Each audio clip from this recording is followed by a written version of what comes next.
Hey y'all, welcome to Bluegrass Race Up. Today, we have a good one for you. Today we'll talk about the cutoff race at Daytona that happened 2 weeks ago, and we're on to playoff racing. Let's get it done. Hey y'all, my name is Bryce. I am the director of content here for Bluegrass iRacing Series. I also race on Tuesdays in the number 9 Xfinity Chevrolet, sponsored by TNC Donald Landscaping.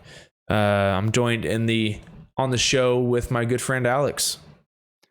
I'm back again, driving the number 97 Chevrolet Silverado in the Truck Series. I'm moonlighted in the Cup Series and in the number 97 Camaro. I'm sponsored by an assortment of Texas wrappers, butt cleaning devices, and occasionally my dog. You have the best sponsor I've ever seen, and it makes our broadcast team laugh every time we see it. Man, they're loving it. After every race, my wife is like, "Oh, they said this, and that about your car." So that I feel like that's the one that's going to stick. I like doing the other stuff, but I feel like I'm the tushy ass blaster guy now. Hopefully, we'll be joined by Jason. He sounds like his lower intestine is in a prize fight with Mike Tyson right now. So that's a good way of putting it. if he wins that fight, he'll show up. If he loses it, and it kind of sounded like he was losing it, maybe he won't. So it'll be a surprise for us all either way. Yeah. And I'm sorry I missed last week. Had some prior commitment with work, was working out of town, did not bring any of my equipment to that hotel because, for one, I didn't trust the hotel, and two, I just didn't want to pack my whole setup. So was not here last week, and I apologize, but we're here. We're going to get this one rolling. So speaking of rolling, we're going to roll right past the Bluegrass news. There really isn't any because we've had a full week off. We're heading to a full week off after some Bluegrass. But one thing we do have is your playoff drivers for each series. So we have starting out with the Truck Series. Since you raced in the Truck Series, Alex, you have everything pulled up. You want to read that one off for us? Oh, let me pull her up real quick, my good friend. Let's see, Truck Series standings. All right, so our top 16, it's not 16. And we'll get into why later, but for now, you're just going to have to go with it. So in 17th, Brian Terry. 16th, Travis Twitty. 15th, Joshua Clemens. 14th, Nathan Mascroft. 13th, Adam Newbert. 12th, TJ Hanley. 11th, Ed Osborne. 10th, my teammate, Ron Morris Jr. 9th, Alan Duranco. 8th, David Brackett. 7th, yours truly. 6th, Justin White. 5th, Wes Wigand. 4th, Bobby Hall. 3rd, Dan the Man Worthington. 2nd, Robbie Reckon Richards. Some have been calling him lately.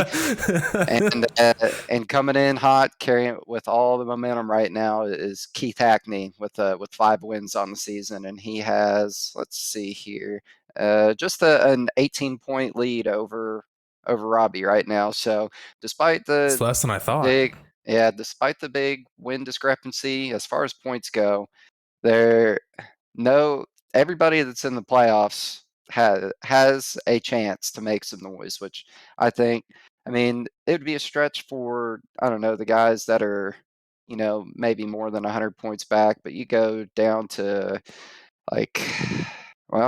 David Brackett, that's right behind me. He's less than 100 points back. So there's definitely some opportunities for some chaos, because every race is super important. You have a bad race, and that can screw your whole playoff bid up. So it's going to be some good racing when we get back to it, I think.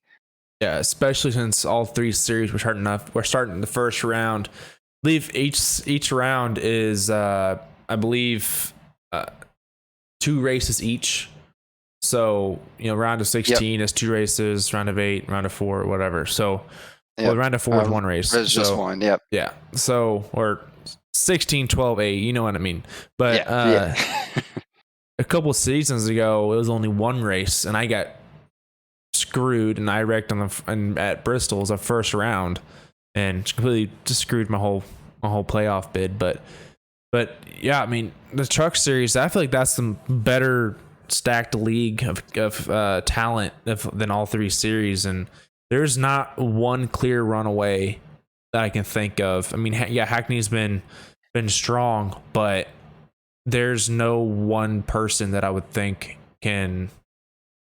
will run away. It seems like everyone's can run consistent or run good enough to beat Hackney, because Hackney's not undefeatable. I mean, he's either beat himself or there is drivers that can beat him. So yeah, and it depends on the track too. He's obviously dirt guy first and kills there. None of that in the playoffs, but I mean, he's strong on short tracks, and he's fast on road courses now too, because the dude is practicing like crazy. So it's obviously he's the favorite right now, but we'll see how things go. Yeah, I mean, there's smooth, and then we're gonna move on to the Xfinity Series now. Starting in 16th position, we have Darius Boyd. I am yours truly is in 15th. Travis Twitty's in 14th. Sean Corstutza, I can never pronounce his name, is in right now in 13th. Mo Abbott is in 12th. Tony Iverson is in 11th. 10th place is Justin Winters. 9th place is Nathan Maurer. 8th place is Brad Neer. 7th place is Robbie Reckon Richards. And then 6th place is Adam Lancaster. The 5th place is Michael Robinson. 4th is James Silvers. 3rd place is Radburn Shutters. 2nd is Brandon Robertson. And 1st place in points and regular season champion is Scott Fritz. So with the way this playoff grid, man, this bottom 16th to 12th is honestly the battle, because we're all split by less than 20 points. So one bad race from New Hampshire, or I forget where we're going the second week, but just if we have a bad first round, it can spell trouble for the bottom four. Darlington the second week. Darlington. So if you have one bad race and all those two races, you count your playoff bid goodbye, because this bottom four is just it's a rabbit hole. And then I don't know what the number is gap wise from 13th to second here. Let's see. So right around 16 points is from I'm sorry. 16 points is the gap between 13th and 12th. And all of us behind it from 14th on back to 16th are within a point or within 10 points of 12th place. So it's going to get hairy. Short track race, a track that races like a short track coming up. Then we got Darlington. We know Darlington can be tempers flare, and it's a tough track. It's probably the toughest oval that there is, and I think that even real life drivers would agree with that as well, as we saw this past weekend. Yeah, most drivers say that this race feels longer than the Coke 600, which honestly blows my mind. But speaking of Cup Series, so as we know, earlier in the season, the most dominant car, Aaron Smith, is now out of the playoffs. Indeed. He is now running in 22nd position. But now going into the top 16 here for the Cup Series, we have Mo Abbott in 16th, 15th, Brandon Zimmerman, 14th, Jason Bridges, 13th, Brian Terry, 12th is Mikey Neal Jr., 11th is Frankie Barroso, 10th is Gabriel Ellison, 9th, Ryan Campbell, 8th, Scott Fritz, 7th, Doug Newbigging, 6th, your guy, David Farmer, 5th place, Matt Grenier. My other guy, let's get it. Yeah. These guys tied for 4th. Jonathan Cogswell tied with him at 4th. 3rd place is Holder. Cedric Hunter is in second, and the regular season champion is the what's the 4 of Alex Yep. Huffman. So With 0 wins, I with might 0 add. wins, 0 yes, wins, the 0 poles. king of consistency. Let's put it that Yep. way. I Yep. think he hasn't finished outside the top 10 in every race. So Let's he see. has He's 12 got top 10s. 12 So top 10s and 14 starts. So yeah, that's how you do it, man. yeah. Stage points and that consistency will get you where you need to be. And I mean, Yep.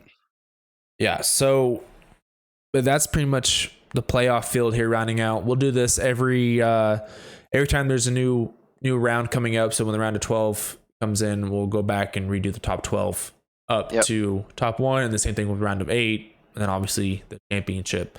So, man, playoff fields, all 3 series, man, they're stacked. There's not really one clear runaway. I mean, to be honest with you, we haven't had a big track in seems like forever. I mean, it's been it feels like 6-7 weeks since we had a mile and a half. Yeah. We have one coming up. So yeah. Well, I think we only have one in the playoffs, I think, which is Vegas. 2, you have Charlotte. Charlotte, well, yeah, I guess you could say that. It's a little shorter. Charlotte, to me, it kind of races like a short, like of the mile and a half type tracks, it races somewhat like a short track, but yeah.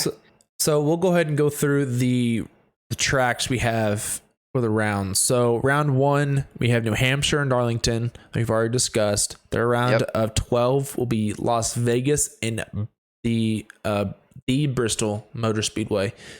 Indeed. And then the round of 8, it will be the Charlotte Oval, not the Roval, the circle track. And then after that, we have the Old Faithful Martinsville, and then on to Phoenix for the final 4. So it's, man, those cutoff races at Bristol and Martinsville are gonna be bananas. I know that race control is going to have their hands full because there's going to be dudes cussing left and right because that's what short track racing does to you.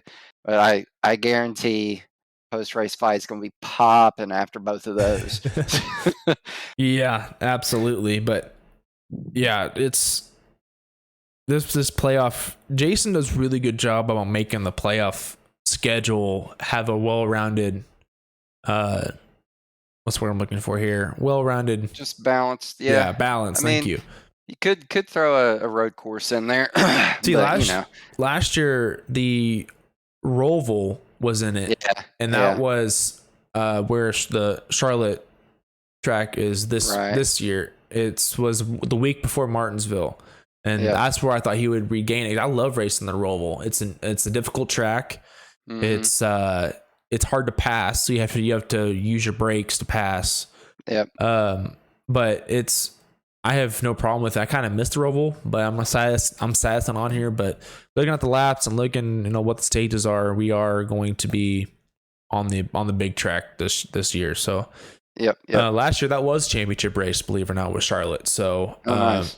put on I think all 3 series put on a good race there. So I'm glad to see the Oval was at least in the schedule, but it should be in the regular season in my opinion. But leave the Roval for the playoffs. But Martinsville and Phoenix. I mean, Martinsville, there's gonna be a lot of mad people after that because everyone's gonna be fighting for that final 4. And then it's Phoenix. That's when push will come to shove. Yes, absolutely. And I want to bring one thing out too before we move on here, Alex, is even though that there's drivers who did not make the playoffs this season, the 17th, I believe, is the 17th position winner in each series, I believe. Mm-hmm. There is still money and a prize at the end of the season for that driver for all 3 series. I think it is just a butt kicker. Yes. But CJ is working on something for the truck series, at least. Like they're gonna have like a separate pot, I think, and they'll end up racing for like $200 or something like that. I'm kicking in some money on it. I didn't. I don't think Jason replied, but where I lost my bet on here a couple weeks ago about the $50, I was gonna put that towards the I was going to call it the ass blaster back of the pack champion. So we'll see if that flies. Right. But yeah, which we Might touched on a want to little. look at your camera. You're kind of blurry, my friend. It might have went out of focus for some reason. It's all Let's good. see here. Oh, maybe. Nope, that didn't work. Come on. Well, all right. Let's turn it off. Hi, everyone. There you are. You're There we are. back. Cool. All right. Um, but yeah, so I know we touched on a little bit of NASCAR with Gragson getting the dub in the Xfinity Series over Sheldon Creed and Kyle Larson. Eric Jones gets it done in the Yep. Cup Series in a very long race, very entertaining race. Had a lot of drama within it as Mm-hmm. far as mechanical failures and just driver error that happens at Darlington, stuff like that. I was glued to the couch for 4 hours, and I wasn't bored for 1 second of it. Yeah. It was a good race top to bottom, which we'll touch on some of the stuff in some of the later segments. I'll leave it for that, but overall, awesome race. Congratulations to Eric Jones. I think that's his 3rd win in his career and his 2nd win at Darlington. So, Yep. uh, big ups for that Petty team. I know they got Gregson coming up next season. Right before we started this, I was on the old Reddit, and apparently, Noah and his team. Make sure I got this right, but they went to maybe Eric Jones's crew chief's house, and they toilet papered his house in the middle of the night to celebrate since they'll be teammates next season. So I thought that was pretty That's cool. cool. That's Yeah, cool. yeah. Noah Gregson and friends toilet papered Dave and Lenz's house. I assume Dave and Lenz is a part of that 43 team in some way, shape, or form. I don't know who that is off the top of my head. But yeah, so that, and then going back a little farther, we're a little bit behind the 8 ball on this because this happened after our last episode. But Jeremy Clements, at first, locked himself into the playoffs, and then during post race teardown, either that night or the following day, I can't remember. They dinged him with a L2 penalty for the Mm-hmm. for the intake manifold. I believe it was too short, which is Would part of their appeal, wouldn't that and reduce the power of the motor? that yeah. So I could talk a lot about what intake runner length does to power. Typically, short runners will make more power at higher RPM and lose torque down low, whereas long runner intakes will make more torque, and they can still make power up top. But this is you can spin me off into the technical wasteland because I deal Right. with this stuff all the time. So we won't go too far down that way, but if anybody wants to chat me up about it, I'll talk your head off. Well, so if we have any questions about anything that happens mechanically, we know who to call. So, For sure, for sure. but And speaking about getting a call, Bubba Wallace got shipped off to the 45 to yep, finish out the season for the only thing I didn't know is I didn't know NASCAR had like a quote unquote constructors championship like what F1 yep. has. I There's had no constructors. idea Yep, that there's was even a thing. constructors and owners championship, which is kind of confusing in its own right. I've always known about it, but not really understood it. So I always took it as owners championship is like going to total up that team's all of their cars together. Yeah. But each car individually is racing for owners points, and it's just like this different point standing that we don't really hear much about, but that is the reasoning behind it because he's the best active driver on the team right now. I thought Hmm. Gibbs started out pretty good, but man, these past couple races, he's been like Cody Ware level, just running around in the back. Well, I didn't expect him to be, that competitive No, this I thought, season, yeah, I at thought he'd run least. around like in the mid-20s or something, but He was God, up in the top 10 most of the night last night, I thought. He's toward the no, end of the race, he was in the top 10. he ended up there a couple times because I don't know why, but 2311, their pit strategy, they were leaving their guys out 2 to 3 laps past everyone else, and obviously it didn't work out for him. But that's how him and Bubba ended up in the lead a couple times as everything was cycling through. But for the most part, he was running around in 30th and getting lapped and shit. It was I don't like Ty Gibbs a lot, but I respect that he is a very talented NASCAR driver. So it was just strange to see that. I know he hasn't been in the car for long, but he's had some good runs at other places. So Right. yeah, you chalk it up to learning curve though. There he might be sitting in that 18 next year, so Yeah. we'll see about that. Which And the 18's a better car than the 23. So yeah. Which it funnily enough, I heard another rumor, the door bumper clear fellas are saying that the number 41 is back on the table for Kyle Busch because Cole Custer has not been re-signed for next year. oh boy. So Well, I there is an announcement here coming up, I guess, next couple weeks from Kyle. So yep, and I know there's gonna be an yeah, announcement. Don't know, but my yeah, prediction is we all know he's done with Gibbs. My we think prediction that it's we think colleague. Yeah, yeah, Colleague seems to be the front runner. Um, I don't know. It's all just gut feeling because no one has truly indicated anything at this point. they So have done a great I'd job of hate to not make odds leaking. on it in Vegas. Yeah, they have they've done a great job not leaking. So not Yep. leaking it. So, but yeah, that's pretty much all of the NASCAR news for this week. The only thing we haven't touched on is the 43 is back in victory lane after I believe the broadcast said like almost 50 years Yep. or something Yep. like that. So Jesus close to Christ. it. Yeah. This is a fun place. I could have a little hot take real quick. So we're obviously referring to Richard Petty here. Obviously, the guy won 200 races and NASCAR legend, one of the best to ever do it. Um, I don't think he's one of the top 5 greatest drivers of all time. Ooh, that's a hot take. That's a hot take. That's a hot take. Well, I only say and that here's because he's one of 3 that have the 7 champs. that Has is, 7 but chips. here's my reasoning. Um, in the early parts of his career, when he was really racking up wins, he's the only guy that's running full seasons. He's got a full race team that's bringing prepped cars every week, and he's racing against like Uncle Frank down the street that pulled his Hudson out and is going to go racing. Not saying that's how it always was, but he accrued a lot of wins in that period and some of his championships from that period. Obviously, I'm not saying he's not a great driver. He was one of the greatest, but I could rattle off 5 pretty quickly that I would put above him. Man, that's you can be fighting some petty loyalists on that one. Man, do But those even exist anymore? They're not listening to this, dude. yeah, that's true. That is They're true. on Facebook telling people they're gonna quit watching NASCAR for the 17th time.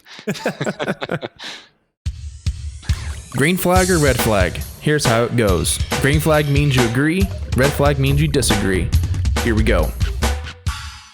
All right, boys. First round of red flag, green flag, and boy, is it a doozy. This week, I was present while the whole thing went down, and I sat here and I drank my little drink and I just listened for about an hour. And I didn't really have rooting interests, but I was glad that things worked out the way that they did. So, Yep. at the conclusion of the Daytona truck race, this is where it all starts. Travis Twitty was running, I believe, in 10th place. That would have put him in the playoffs fair and square. We get the big one in turn 4. He gets caught up in it. He's able to get rolling and get that 10th place finish.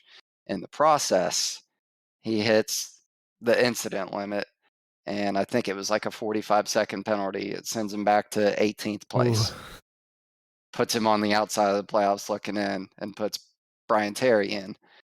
So that is where it first started at. And when that was the initial thing, I get being pissed, but incident limit's the incident limit. We don't clear blacks for Yeah. that ever, never have, never will. It's unfortunate that it worked out like that, but it was what it was. And Yeah.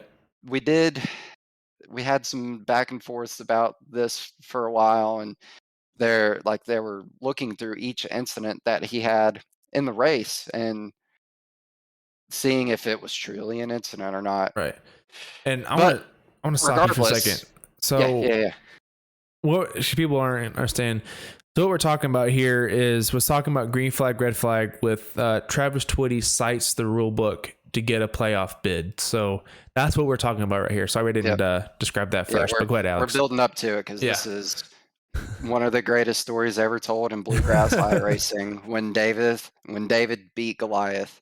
So we've gotten to this point. We've discussed the incident limit. By this time, I think Brian's in the chat, and Brian and Travis are yipping and yapping as things go. Yeah. Yeah. Yeah. Um, so then Travis leaves, and then we're just bullshitting after the race like we always do. And then I didn't see it because I think there were only three of us that were left. It seemed it was me and Jason and maybe TJ Hanley. I think maybe we are in there, and we were getting ready to wind it down. I didn't see it, but Travis pops back in, and I see that I have a message from him. And the message from him says, "Hey, come down to my channel real quick." I didn't see it, so he came up to ours. So he comes in our channel, and he's like, I'm not gonna go verbatim here because we'll hit the profanity limit real quick. But basically, he says in the way that Travis Twitty says things, he says, "Hey, look at my screen," and he's screen sharing the rule book.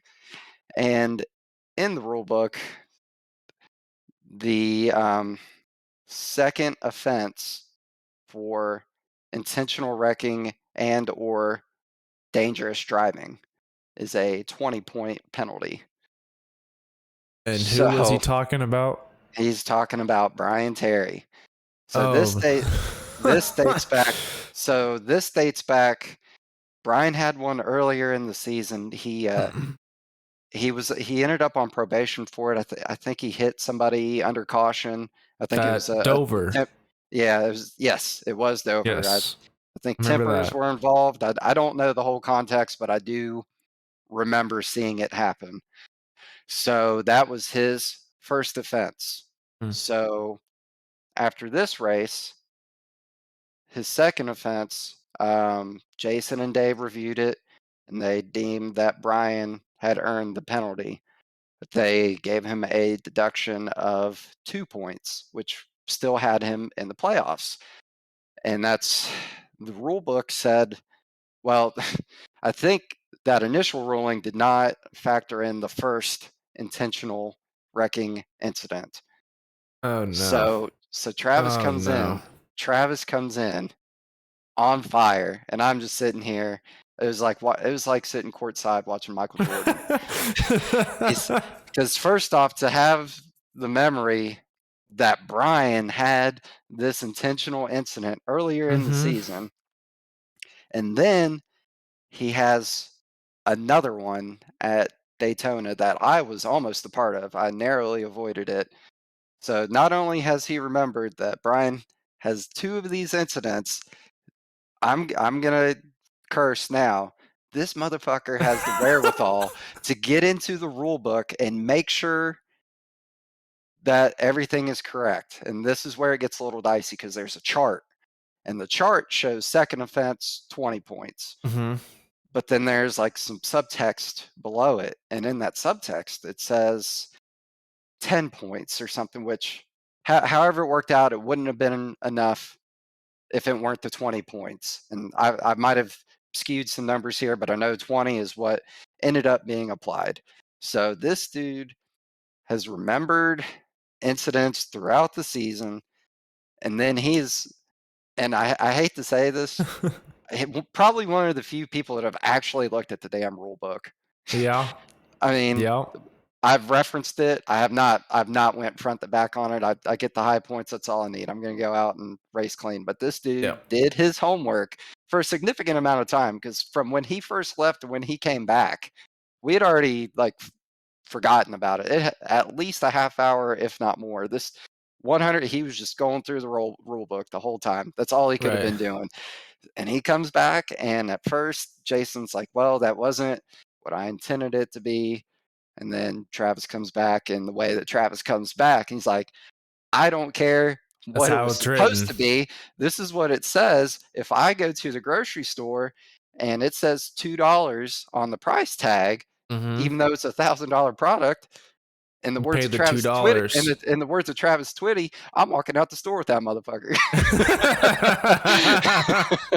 That is a direct quote. You can Yeah, hit me with that. that's So you know that's oh, go ahead, go ahead. you say something that he remembers incidents, and what else happened to Twitty this season? That he remembers.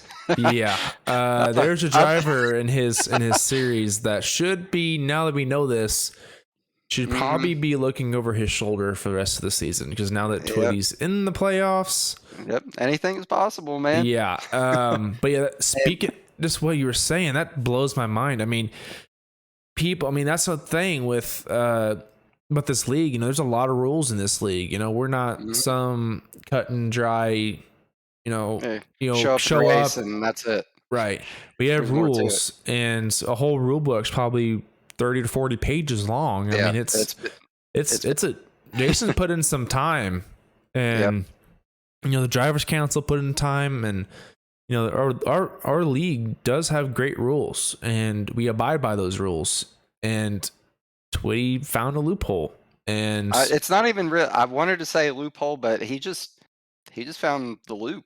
yeah, he just found the loop, and he found a rule that was worded differently than how it was meant to be said, Yep, and he used it, got what he wanted, and succeeded. yep, So yep.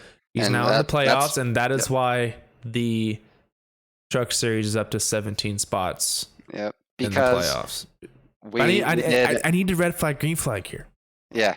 So on this, I'm green flag. He went and interpreted the rule book as it was written, and that is all. Any race car driver, you go to any short track, if there's something to their advantage in the rule book, Mm, whether it's mechanical or otherwise, racers are going to find whatever helps them in the rule book, and they're going to put it in front of somebody's face and make it someone's problem until yeah, something's done about it.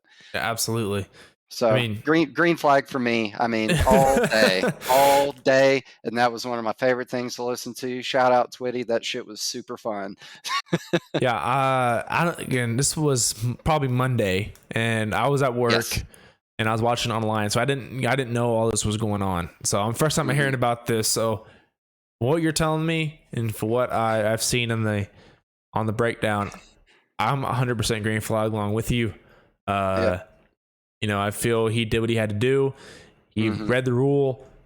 He exploited the rule, and Jason had no choice but to concede to his position. So Yep. it And it'd be in it'd be addition, something that Jason's gonna go back this offseason. yeah. He's gonna revise, and that won't happen again. I know Jason, so he'll Yep. if he comes back, we'll ask him about it, and we'll go off from there. But from what I'm seeing, I Yep. don't think he will Yep. be here, unfortunately. Yep.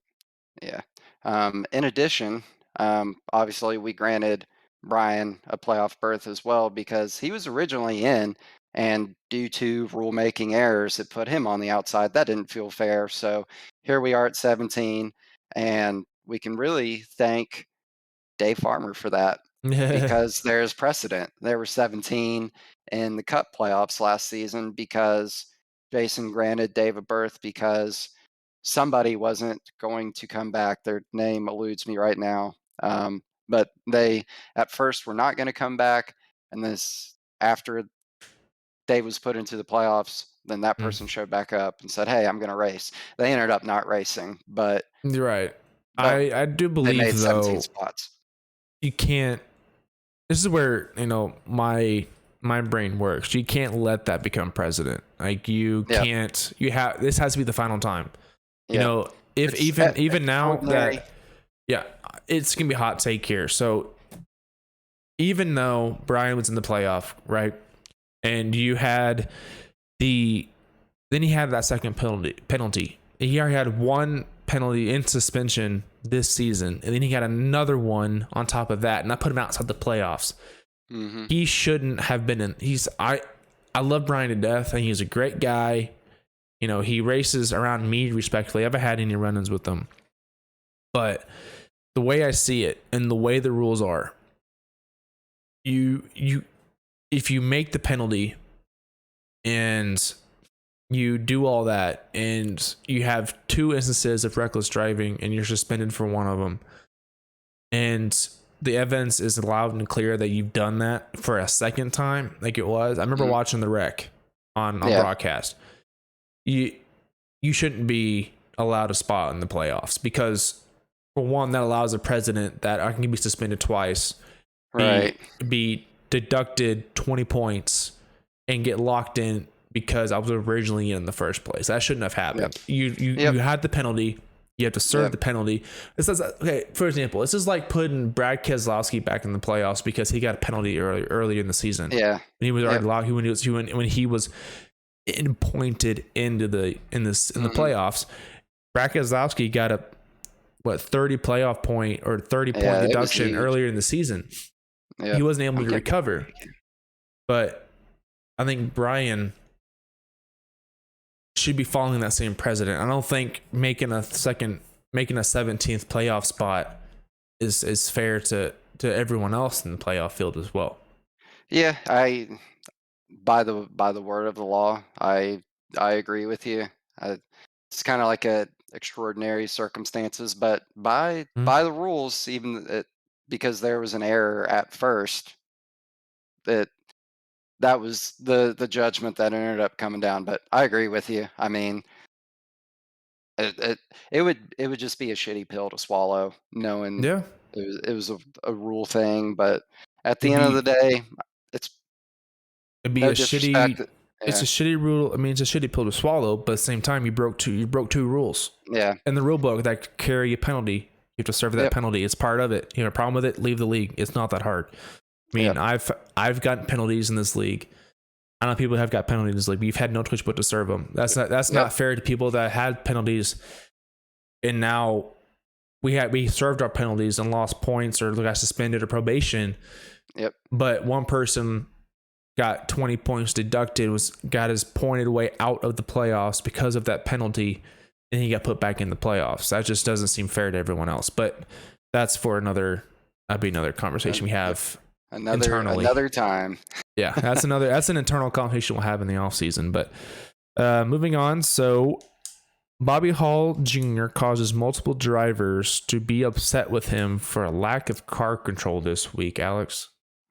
Yep. So I wasn't directly involved. Both me and Bobby and several truck guys, a lot of us raced up to the Cup Series. It was our last chance to do it. I went up to help some teammates out, and I'm sure some guys were just doing it for fun. Um, but early on, I was kind of hanging out in the back, and I'd see a green car up there just back and forth, and not that Bobby isn't a talented driver. He is. He's won races. He's in the playoffs. He was in the Mm. Final Four with me last season. I don't know if he hasn't driven the next gen car a lot, maybe, but regardless, But he's a truck driver, right? yes, Normally, yes, okay. yep. So I don't know if he maybe hasn't driven the car a lot, or maybe hasn't driven on a super speedway. I don't know, but my team that I was racing with, it was me and Dave and Matt and Ron, and we're like, we gotta stay. I don't want to be around him because I'm scared of what might happen if I stay there for too long. That was internal communication. So there, we had obviously identified something, but then I guess if I am reading post race fights correctly, I guess there was a time on pit road when he ran Tyler Evans over. I don't I didn't see it on the replay, so I can't speak to the specific circumstances of what happened there. And then also, I don't Scott. remember seeing anything like that Yeah, happening. 'Cause I was in the booth, and yeah, I don't remember ever seeing a run over. I remember seeing some type of like activity on entrance of pit road, but mhm, I don't remember ever seeing like someone getting dumped, or maybe it wasn't caught on the broadcast. yeah. So, It's easy to miss that pit stops too when there's if yeah, it's green flag pit and we're all still running around the track. You're not gonna necessarily pay attention to what's going on down there. And right.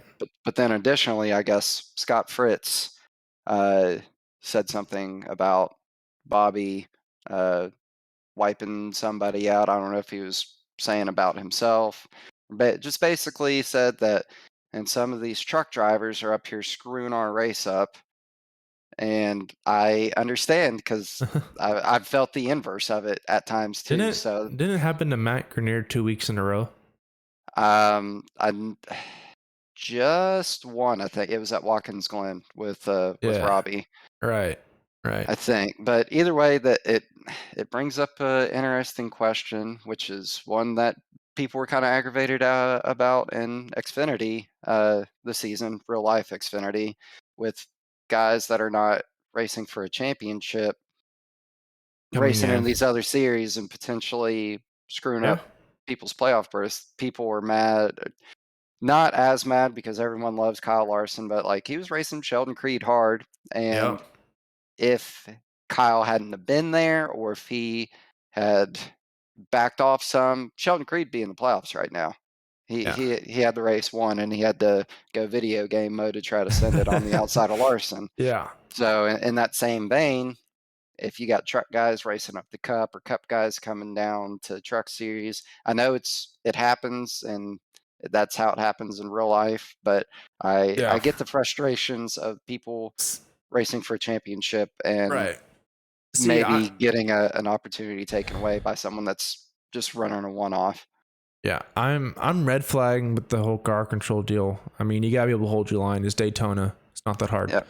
Yep. Secondly, speaking on that, there's a reason why you don't see you see a little bit more in Xfinity, but there's a reason why you don't see the Camping World Truck Series drivers coming up to the only one driver that I've seen make a couple starts that I know of is Zane Smith. But Yep.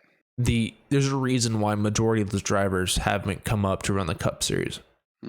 Not good enough yet. And exactly. I mean, not saying, our guys aren't good enough. A lot of them are A licenses. They obviously know how to race. Yep. But the competition and the vehicles drive so different. Yep. Especially and we have with two next gen incidents car. 2 weeks in a row where a lower league driver has come up to our top league in the Cup Series and caused accidents. Yep. 2 weeks in a row. And what both of those have in common is the Truck Series. Not saying the Xfinity hasn't had problems either. We've had problems as well. Cup Series has problems. I mean, it just seems like going up is not necessarily a good thing for the league, but going down I feel it's not good either, but it's okay. It's more tolerated because we know we're going to get what we get. When you come up, when you have someone going up at least 2 series to the Cup Series, you don't know if that driver's been doing officials. You don't know if that guy has been doing some type of another league with the car or anything. You don't know what it could be. The first time he's ever picked up that damn car. He could have just bought it that day. We don't know. But if you're in the Cup Series and you come down, you've had to run the Xfinity Series. You've had to run the Cup Series. I mean, you don't know. Some of these drivers, I mean, this next gen car in iRacing is still relatively new. It's been out for a year and a half now. So a lot of these A license could have been with a Gen 6 car too.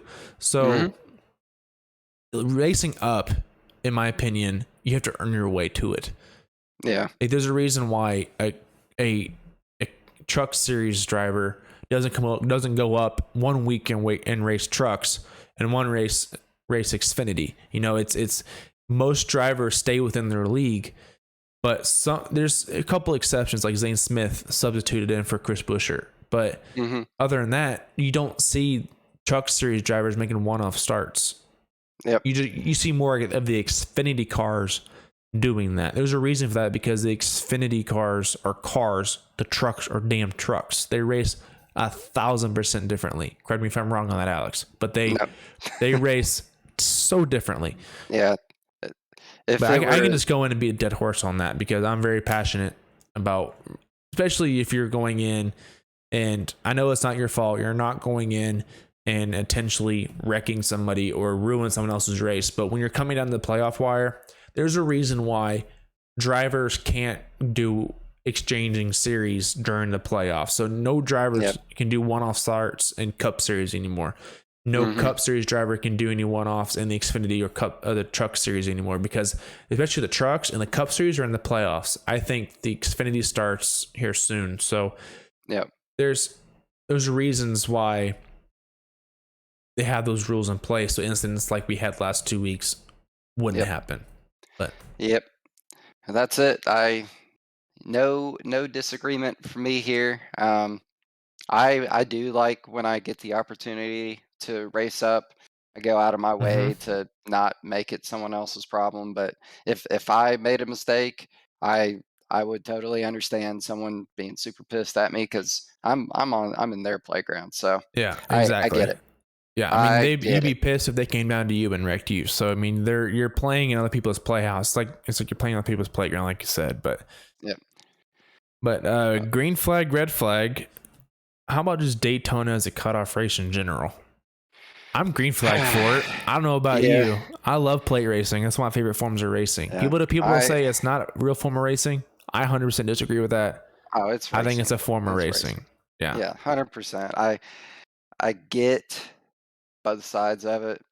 I 99% agree with you, but this season is a real, well, it's a combination of things, but this season in particular in Cup is a really good example for people who don't like it as a cutoff race, because we've got Austin Dillon in the playoffs, and we don't have Martin Truex, which is a combination, not just, yes, it was a plate race, but also the win in you're in, where no one expects anything out of Austin Dillon. Like, no, maybe we first just round eliminated. Yeah, and we saw Martin Truex racing for a win yesterday. So it's we're losing out on competition, but I agree. He has to play by the same rules. Like, everyone knows, you gotta get a win. Here's the deal though with that is Martin had how many races in a regular season for Cup Series? I don't 24. 24. So yeah, okay. So you had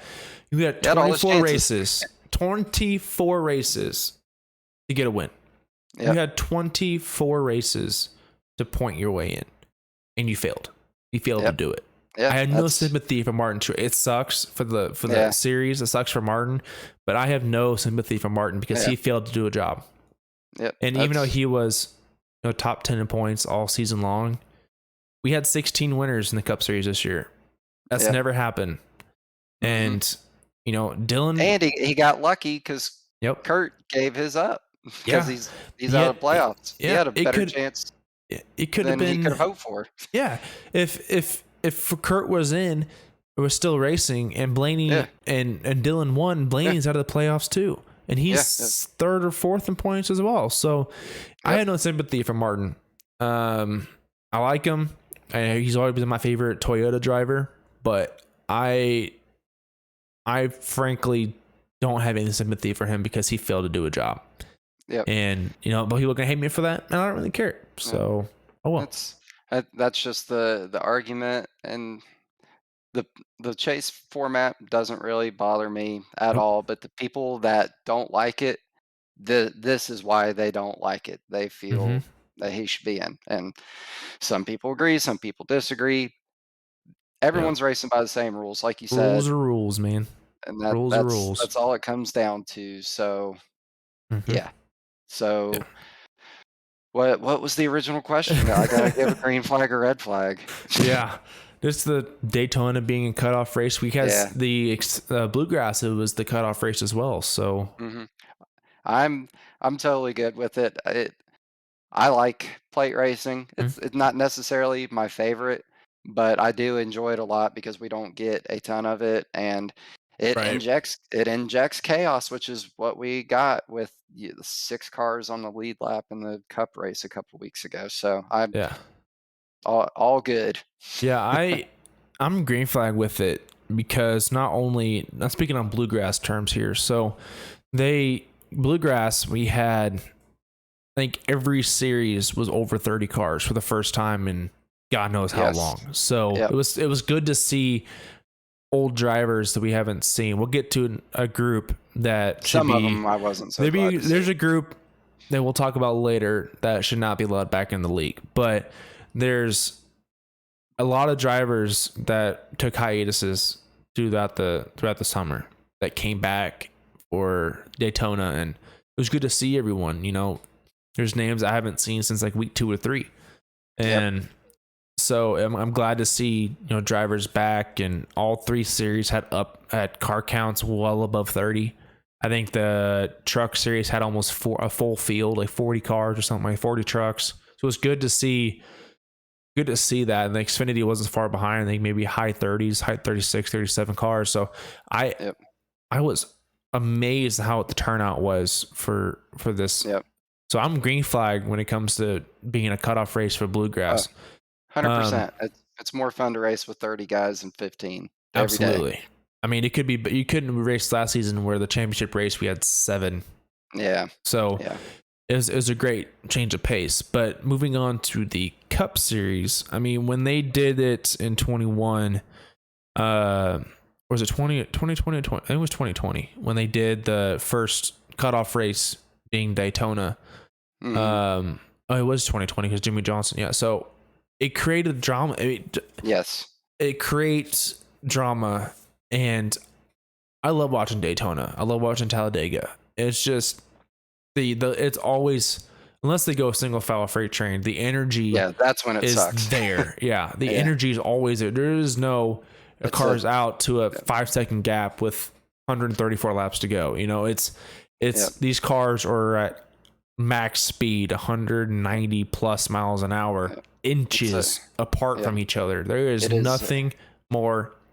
I put plate racing. I mean, this is going to be a real hot take.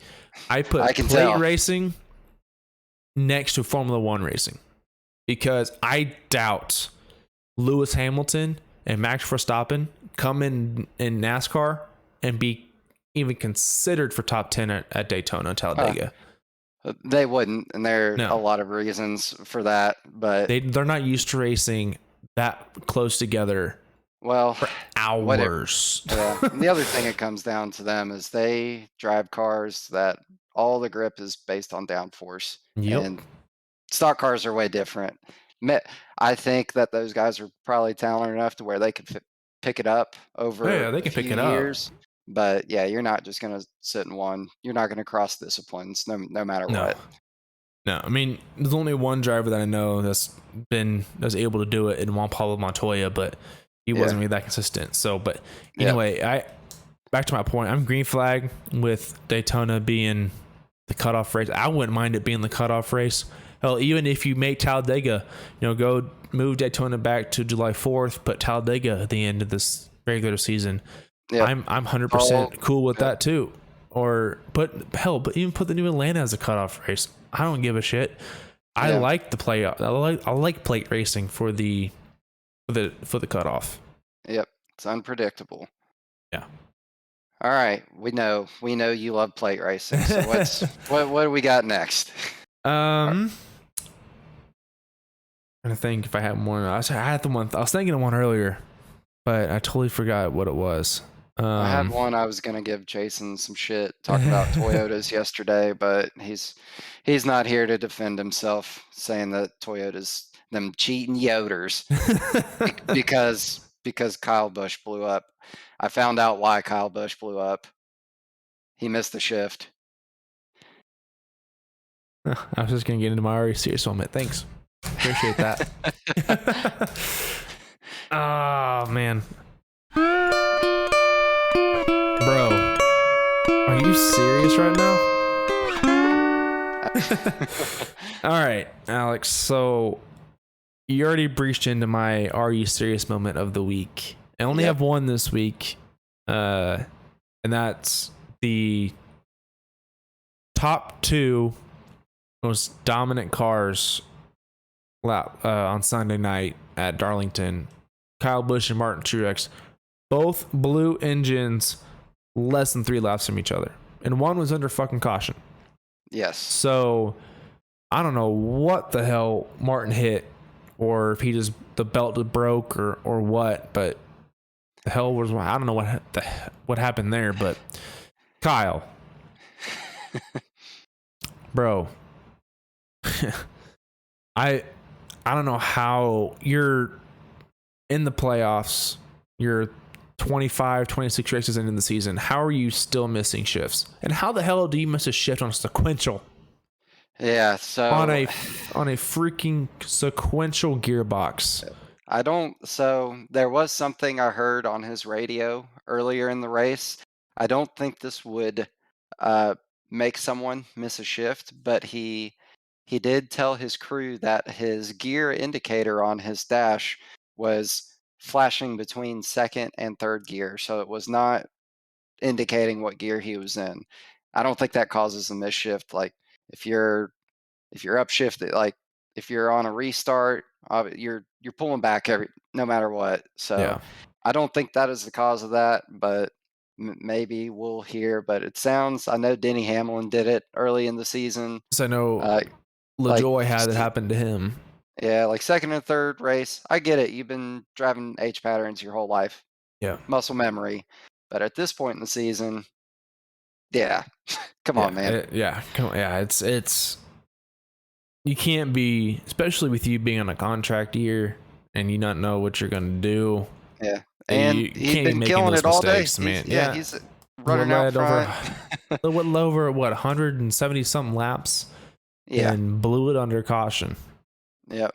Honestly, I'm not a big Kyle Busch fan. Everyone knows that. There's only one person in this league that I know that likes Kyle Busch, and that's Gary Jaworski. But I like Kyle fine. He's not my favorite or anything, but no, he's Kyle's. I like that he's there. He's Gary. Kyle Busch is Gary's man. So, but there's one I just don't understand how you under caution, man. Yeah. Like, and that was one of the loudest cheers I've ever heard from a racetrack. Like to hear it through TV. Like normally you can't pick that stuff out right through NASCAR, but man, it sounded like we won World War III or something. Yeah, I was amazed. I mean, honestly, when NBC panned to him and smoke come out the tailpipes, my jaw dropped. I was like, what just happened? I had messaged you guys. I can't remember what I said, and then I got another group of buddies I was texting, and I was like, I just said, "Oh my god," because one of the other guys I texted with, Kyle, is his driver, and he's just like, "What the fuck is going on?" Yeah, I was mind blown, but yeah. What are yours? What's yours? So we'll stick to in real life NASCAR for the next one. So Kevin Harvick, another piece of chaos in this race. He's having a strong run, and then his car is on fire. And according to him on the radio, it was on fire for like 2 laps. And then he finally pulled over when it really caught, and as soon as he got the car stopped, he was jumping out of the car, and I mean, it's just black smoke, so you know it's shit that's gonna kill your lungs. Yep. And this guy gets out of the car, and NASCAR takes 9 seconds to throw the yellow with a man standing on a live racetrack. Darlington at that, where at any time if you have a tire go down, whatever. So NASCAR, track officials, flag man, race operations guy, are all of you serious? Are how do you let this happen? How? Yeah, It makes no sense. Yeah, I'll be honest with you, I wasn't watching the race at that time. I was with my family, but I saw the highlight video and I was like, why wasn't the caution thrown as they saw the smoke coming out of the and he's pulling down car to the apron like they know he's not he's not going to be magically mobile. Drive off. Yeah, I mean it's not the first time that these cars have just poof, went up in flame. I mean, it happened to Buscher. It's happened. Buscher, I was there for it. It happened right in front of me. And Cole Custer. It's happened to 3 Fords. So it's a Ford. It's a Ford. I don't like Fords. It's just a Ford deal. Is it something inherent to what they're doing? I know they the reason for bushers, they went into it. He made contact and it pushed one of the exhaust pipes inside the rocker box. It was just heating up I think it's carbon fiber right there, and that's what happened there. Um, what it seems like happened on Harvick's car was there was rubber buildup underneath the rocker box, and that is what caught on fire. So That's what I was thinking too. Because one thing I was hearing is this car builds up rubber like nothing they've ever seen before. You know, yeah, I've seen pictures where the inside of the wheel well would be like silver and stuff when the race hmm starts. It'll be like black by the time the race is done, and build up of just nothing but just yeah. rubber pellets and stuff. And I don't know what in a car design would make it inherent to rubbering up more. I think it's just however that design is in that wheel well, it's not letting that stuff get out. Yeah, However, and the exhaust pipe runs right below it, so that's how you get to where we were. So yeah, Kevin Harvick had some pretty choice words for NASCAR after the race. Um, basically saying that NASCAR just waits for someone to really get hurt or die, and he alluded to uh, Kurt getting hurt, and then with Denny didn't race the Xfinity race because he was sore. I know even Cody Ware, he knocked the fucking wall down at dude. Darlington, and he said it was the hardest hit he's ever felt. It it seems like there's gotta have to be multiple revisions. I Oh love yeah. how the car races and how it looks, but Mhm. there's some things that it seems like need to be addressed. And it seems like the old guys are the ones that are making it a known issue where it's not something it's not just gonna go away. Yeah, I 100% agree with you. I mean, I've seen you sent pictures to our group chat about what the rear bumper and the front clip all look like. Yep. I'm like, there's no give in that. I mean, you hit that. I Yeah. mean, look what Kurt Busch. I mean, it looked like that'd be a minor accident on the Gen 6 car. Yeah. Yeah, it would It would tore the just crumple car. up It and would. then you're fine.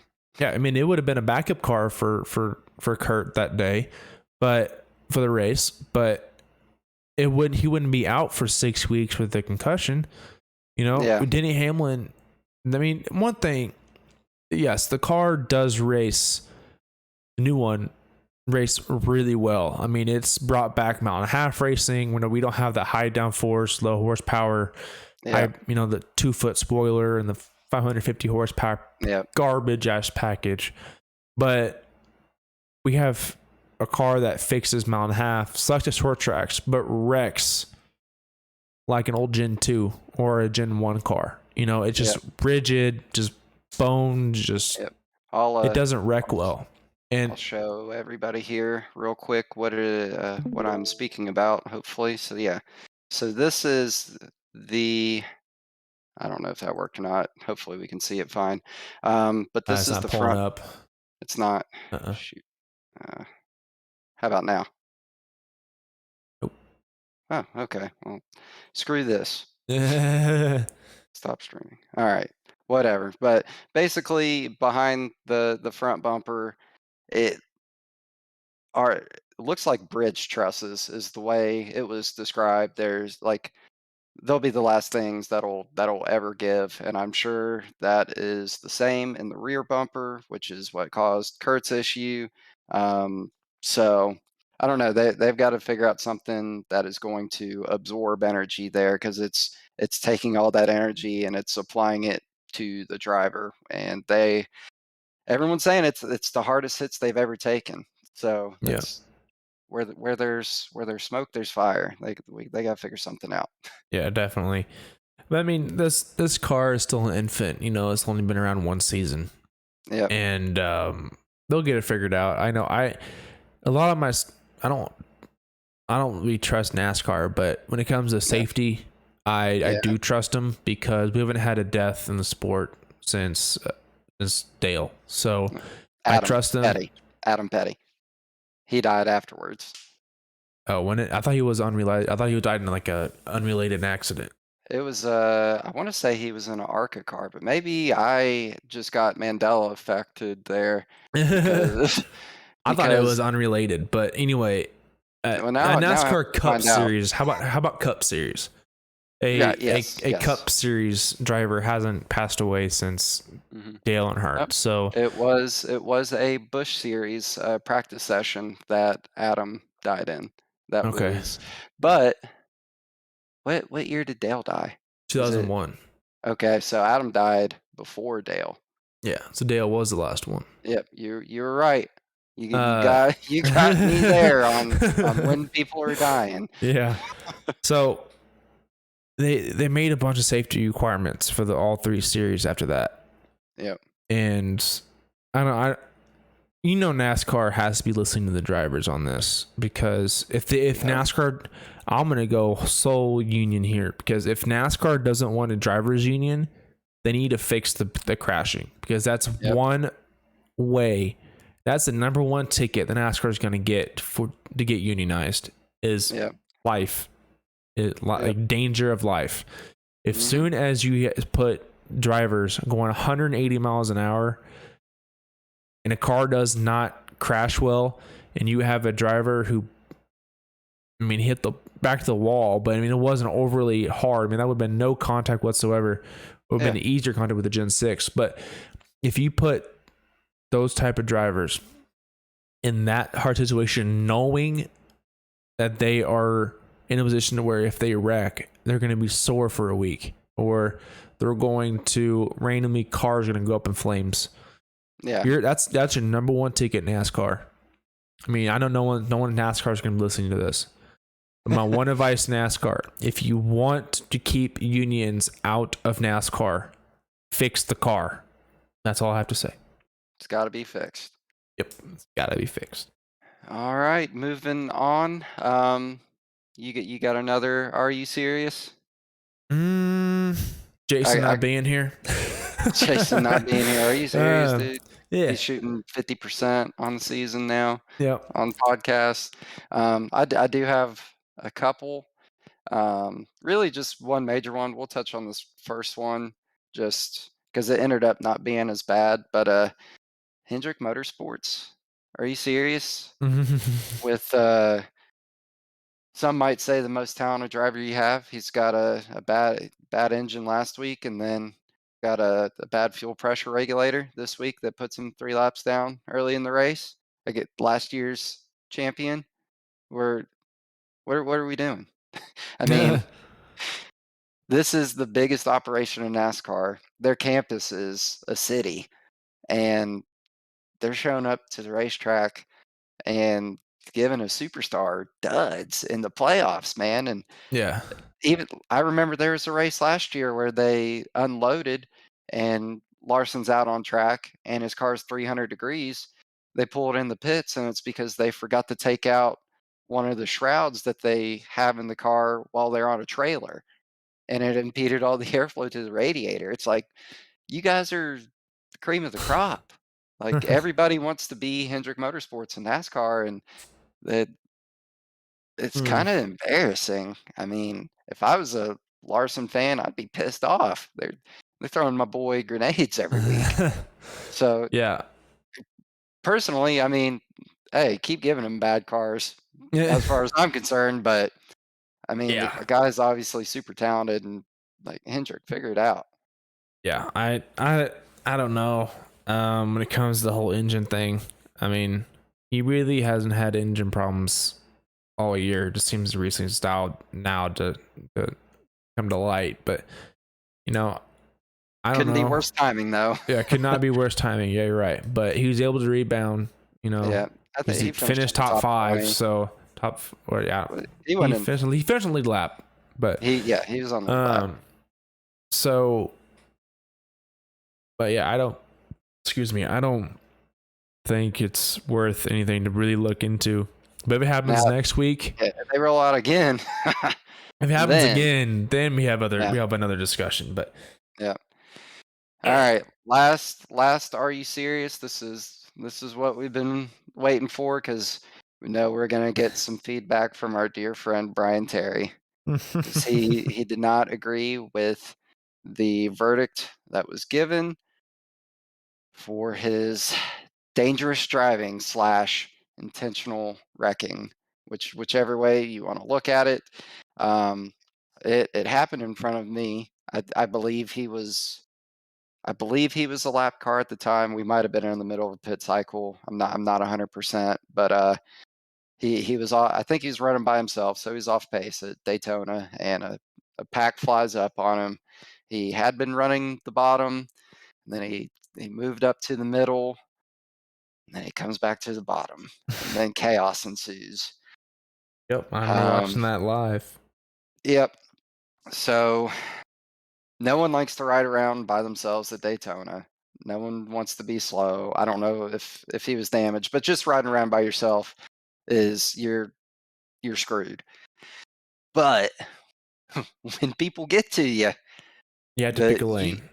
you have to be predictable. You got to be steady. And you got to be where you're going to be and not have any second thoughts about it. And that didn't happen. And I know Brian's going to be cussing at me when he listens to this, because in his heart of hearts, he felt that he was simply racing the track, and it's everybody else's duty to get around him. I do agree with that last part. It is the duty of other cars to pass a slower vehicle, but on a super speedway, there's certain things that need to happen, and they didn't, and that's how we ended up with him. Because if he hadn't done that, Twitty's not in the playoffs, and we got 16. Yep. But because of that, that allowed Twitty to go open up the rule book and and put it on us. Yeah, I don't know. I mean, I remember watching it live, and it just seems like Brian was entering turn 3 or something. I don't know if he was trying to, you know, pick what line he wanted to try. What it looked like on what I was thinking. What happened was he was going into turn 3.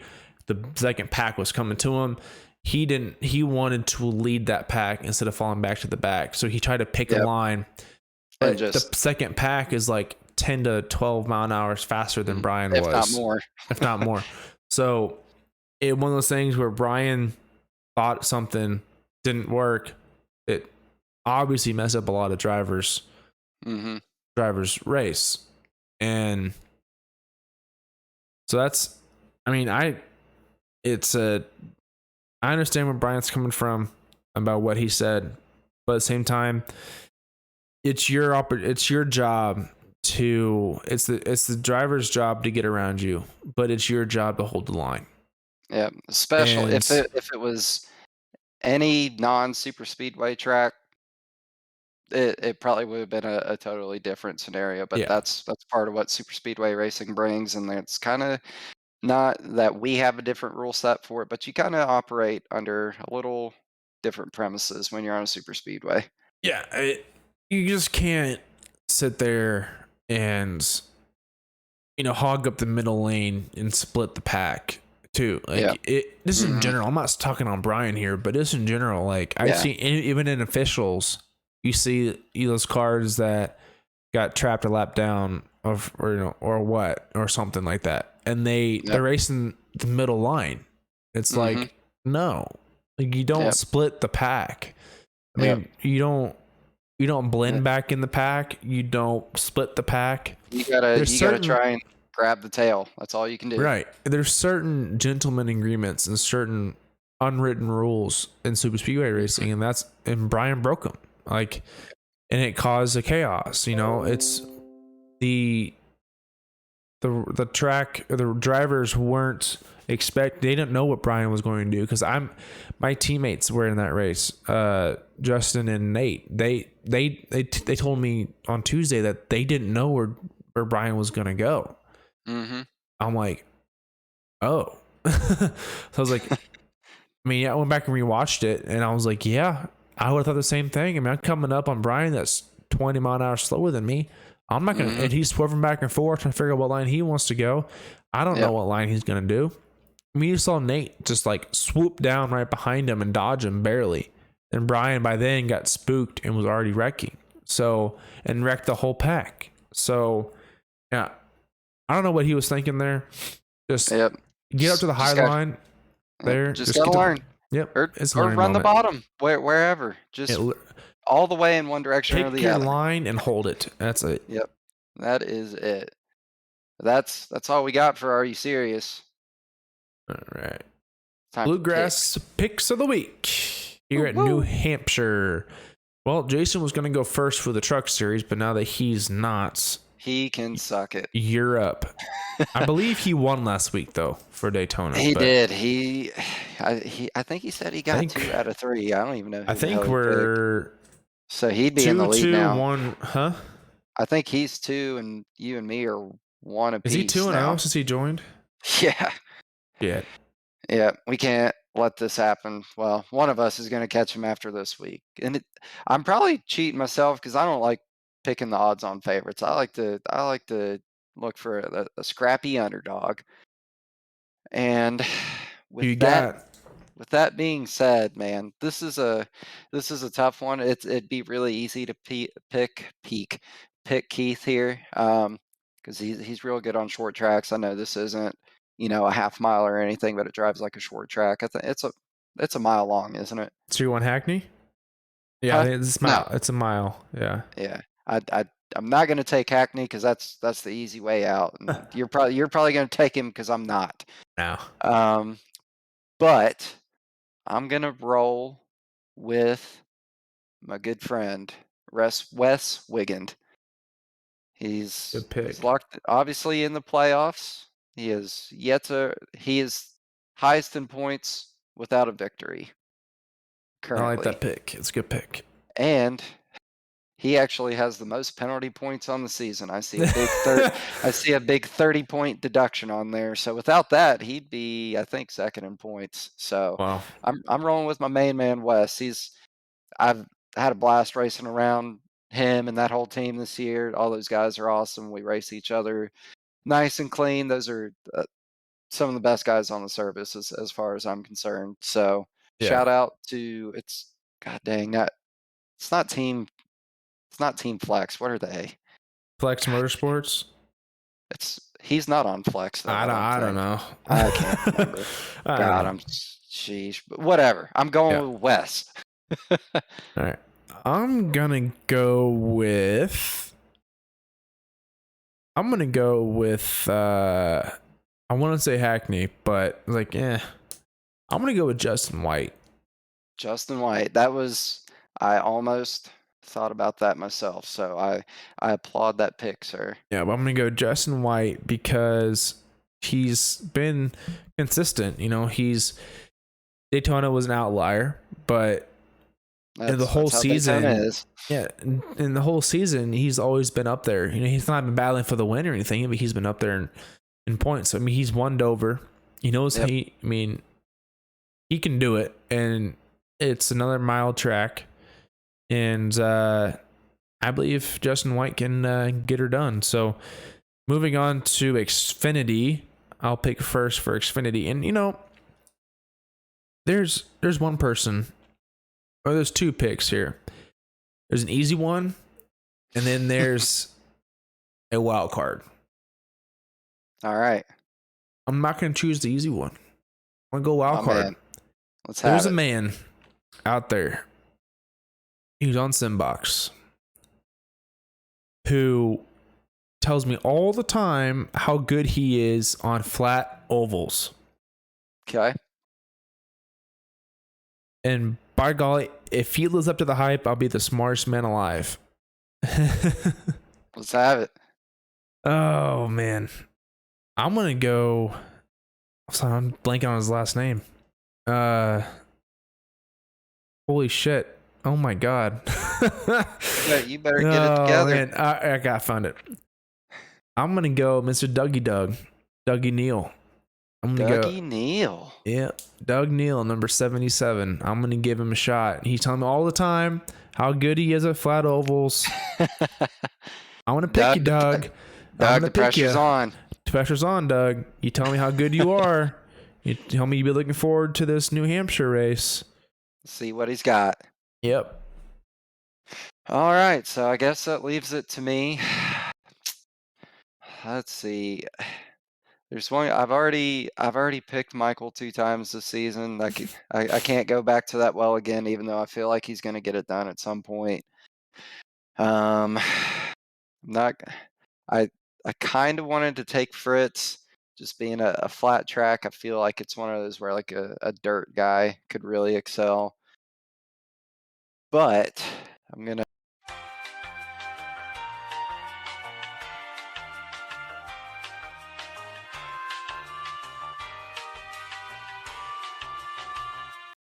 All right, Cup Series pick. I'm so glad I get to go first on this one, because this is one of the easiest picks I've made this entire season, even though the only one that I thought was equally as easy resulted in my good friend David Farmer getting punted off the track after dominating.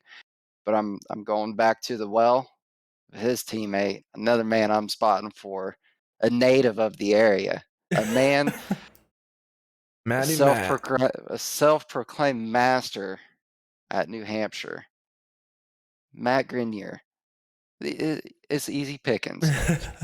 Easy Fish in a pickings. barrel. I'm gonna,